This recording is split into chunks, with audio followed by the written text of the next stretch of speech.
Hi everybody, welcome to the Natural Sentient podcast. I am Slavka, the Natural Sentient. Thank you so much for joining me today. We are broadcasting live from the Awake and Aware conference in Watford, UK. We have a wonderful time. I'm here with Miles Johnston from Basis TV, and we have fantastic guest with us, Maria Wheatley. They are going to tell us what's coming up, so stay tuned. So today, here we are at the Awake and Aware conference. It's Sunday, July 26th. And I have with me wonderful speakers, Miles Johnston and Maria Wheatley. So welcome. Welcome. How do you find the conference? Well, I think it's extremely exciting. Quite frankly, this morning, Maria Wheatley delivered her finest, I think one of the finest, most animated and most informative talks that we've had for quite some time. And Maria Wheatley is a very professional researcher, and it was a wow moment. So we had a wow moment this morning. Yeah, well, thank you very much for that, Miles. Yes, we're at High Elms in Watford. We're at High Elms in Watford, and we're in beautiful, stunning grounds. And Kerry Cassidy always produces and gives a really good conference. And that's where we are now, and there's speakers today, and there were speakers yesterday. Yeah, the lineup is wonderful. I really enjoyed your presentations. And this is at the UFO Academy. Yes. And the UFO Academy operates out of High Elms Manor, formerly Johnston Manor, and it's a magnificent setting. It's really good, and it's really good fun. And I should stop acting. I should start being more sincere. But I was producing a interdimensional disclosure thing because we're focused on this 3D thing. And therefore, the only way aliens can come here is in a tin can with, whatever. But there was a team of people who did a lot of research near West Kennet Longbarrow and Avebury and Silbury Hill and Bicester. I always called it Bicester. And this team did an awful lot of work over 10 years doing interdimensional ETs and ET being a silly word because it confines you to extraterrestrial, thereby it's a trick word. And when you're dealing with other beings on a daily basis for over 10 years, and this research team was actually really well reported on by the Birmingham UFO group, and this is all happening at Avebury. And Maria had an interdimensional experience at West Kennet Longbarrow. Do you want to talk about that? Well, What would you like to share? What I would like to say about the Avebury area, it's a very positive area. I've taken people from all around the world hundreds and hundreds of times around Avebury. So I want people to understand that it's a very positive area as well. And it's a really good reconstructed area, West Kennet Longbarrow. It's a shame it's not in its original state to begin with. But yes, I've had my own experiences around the area. I have to say, talking about reconstruction, when we had a blog thing, I'm the Basis Project, by the way, basistv.com. And when you mentioned you had a certain experience at West Kennet Longbarrow, it seems to have been a coincidence that the place was closed down and did a whole lot of re-engineering of the area and changed the floor level. No, they didn't do that. So I had two ladies from Sedona, from the United States, with me on a private one-to-one tour. West Kennet Longbarrow had been cordoned off with very large 12-foot fencing all around it, and I've never seen that before. And I've been interacting with the landscape, one of the longest researchers in the area, for over 35 years. I know these sites like the back of my hand. So I asked the person present, who said he was an archaeologist, please could we enter West Kennet? And at first he said no. Then he said yes and allowed us in. Then I realised that they seemed to be moving a stone at the far chamber end, which is the western chamber, and those stones have been in situ for 4,500 years, possibly longer, 6,000 years for example. And that's when I realised they were probably looking for something, because the archaeologists then went to say that the stones at the front of the monument were blue stones. They're not. They're sarsen stones. I've studied archaeology. I know exactly where those stones came from. So he didn't know the types of stones. So he wasn't an archaeologist. Yet he was the one running the so-called dig. Wow. On other news in terms of long barrows, talking to Barry Fitzgerald and people like that, in Ireland, in Northern Ireland, one of the key things about these events, if you want to activate a portal, for want of a better word, you would use acoustic resonance. Yeah. And if you're going to change the layout of something, you're going to change the acoustic They all have, all long barrows have been changed, all of them, because they're reconstructions. And the ones in Ireland, apart from a few cork cairns, are in that. Now, what the resonance was discovered, and this was discovered and written about by Paul Devereux, is 111 hertz. That's the resonance frequency of all long barrows, as well as the hypogeum in Malta. And it's the frequency that will actually put your brain waves into a very relaxed alpha state. My own experiments at Avebury, stone circles, where I had my left brain monitored against my right brain with megalithic energy. So forget about earth energies, forget about lays, think about megalithic energy. As I touched a particular nodal point on the stone, my brain went straight to delta. Yeah, bang. Delta. Is that delta force, as in the delta force? No, it's not in the delta force, actually. It's where you go into a very, very deep state. So what I'm saying about ancient sites, it's not just the 111 hertz frequency. It's My bedroom is 222. I think it's 666. That's Miles' humor. Yeah, and so I think it's more about the megalithic energy at these sites because they're plugged into the earth energy, they pull that energy up and then they transmit it. And that's far more powerful than any form of earth energy. And my results were monitored and analysed by the Monroe Institute in the USA. Wow, And that's you amazing. transmutate light, these areas, these facilities, I'm going to use that term, facilities, i.e. constructed for a purpose using a form of technology, right? Will translate light into acoustic waves. And you have also monitored electric oscillating waves as opposed to electromagnetic. I'm always very distinctive about that.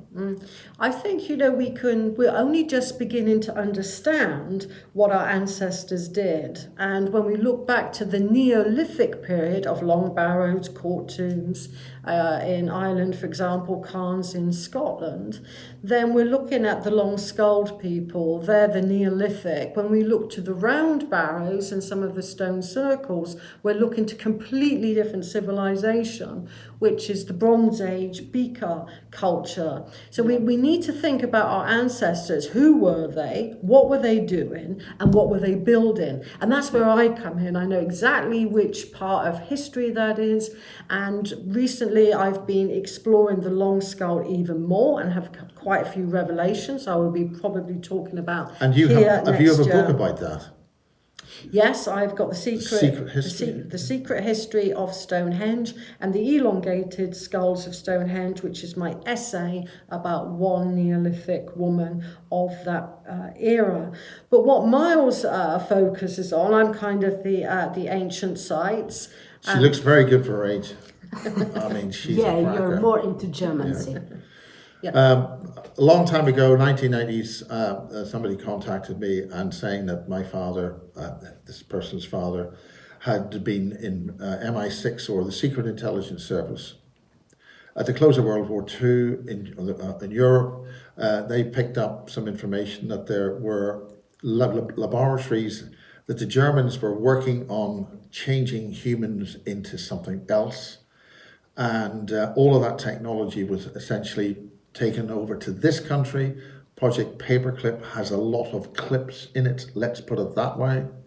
And they started making these changed humans, or strange looking humans, into what they call program generated life forms. And the reason for that was, if you're going to create a life form for some purpose or other, you've got to be able to control it. So you've got to program it, and it's got to obey those instructions and carry it out. And these looked remarkably like greys. So we have a situation where as long ago as World War II, Britain knew about the Germans doing something very serious with genetics, and this associates that with all the concentration camps and why certain races and certain types of beings and all sorts of different people were used for this. And in the last couple of days, we've just received a disclosure document talking about the new humans, the human Mark II, whatever it is.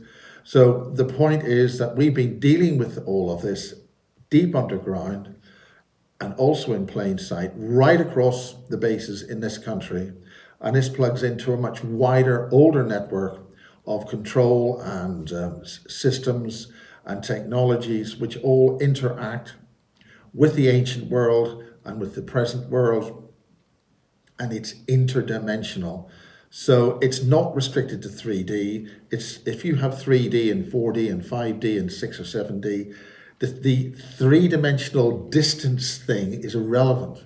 So this idea of coming from a galaxy far, far away, or from a universe in a different realm or a different developmental state, interfacing with us, if you know the right keys and the right technology, you can gate between them. And one of the people involved with that sort of technology was a soldier, now well in the public domain for 20 years, a guy called John Irwin. He was part of a special forces in the 1950s where he was trained one step beyond death. So that means taking the 3D body and the soul or the energetics of our living being, sort of taking that bit out, modifying that bit, doing this to that, and then sticking them back together again. It's a little bit more sensitive to that. But he was involved with a special forces team in the Middle East where they went in and raided a Bilderberger type meeting, if you can understand the World Economic Forum. And for instance, why would the World Economic Forum have a mock-up of Göbekli Tepe in Davos about 10 years ago? Why would ancient megalithic or Neolithic sites be relevant to a bunch of modern day World Economic Forum industrialists? What connection is there? And that is the creation of new biological beings that they can control. So it's our opportunity now to do an awful lot of wake up, smell the coffee, look at the ancient past, because the ancient past is just another vibration away from where we are now. So we can use all this stuff. And thanks to Maria Wheatley and women written out of history, shall we talk about that? Yes. Miles has kindly helped me to make and produce. You wrote it. I wrote it, yeah, I wrote it. And you wrote it as well. And I wrote it as well. And you spoke it, spaketh it. And I spake it, Yes. It's women written out of history, and it's about power women that have literally been known to the historians that are written out of history because they were a woman. And I start off in the prehistoric times and they go all the way up to about the 17th century, talking about incredible women from the Vikings, from the Anglo-Saxons, Neolithic, Bronze Age, right up to the first witch trial ever conducted in the British Isles. And we'll be doing that for basistv.com, so keep your ears to the ground for a very powerful feminine expression of history that you shouldn't know about. Don't talk about the swords. I don't talk about the swords. Swords. She had 3 swords. Lethal swords. Off with his head. And you need to polish them up, sweetheart. I do need to polish them up. That's a little bit of an inside joke. But this is brilliant. I'm really, really happy to have a lot of power women on stage. We've got a conference coming up in November, and we're going to have some real action power women. Sandy Adams, Lucy Wyatt, who's found this ancient cult, a very old cult, the Doom cult. And we have a big problem with these cults and these insiders, very bad people doing things right up to the present day. And Sandy Adams doing the present, Lucy Wyatt doing the foundation of this post-Vatican. They were so bad they were chucked out of the Vatican and they did other things. Lucy Wyatt, brilliant. Sandy Adams, brilliant. Laura Eisenhower, fantastic. We had her just a few weeks ago, and this weekend she's talking down in Glastonbury, but that's another thing. So the idea is to have, she talked about Eisenhower and how Eisenhower was misquoted and misrepresented after World War II. And remember, we had that, the great military industrial complex speech that he gave when he left power. So there's an awful lot of stuff coming now into plain sight. We've got to really deal with this information, learn about it, understand it, and move forward in a positive way. And we'll have more very powerful women at bases. And and today you did a hell of a good job. Thank you. Thank you. Absolutely amazing. And this is High Elms Manor, and it's Kerry Cassidy's conference, Awake and Kerry's Aware. And it's at a wonderful setting here, and there it is. Yeah, let's highlight that this is organized by the UFO Academy and Project Camelot by Kerry Cassidy. Yeah, so thank you for sharing your amazing information. It's really remarkable. And well, this is the first time I've been on camera with Maria. let's share. I love it. Thank you very much. And please share your website and the information how people can connect with basestv.com you. and esotericcollege.com. And the aveburyexperience.co.uk. Amazing. Watch your chips in the presence of this woman. You're so funny. Love you too. Thank you very much for coming. Much love to everyone. Thank you.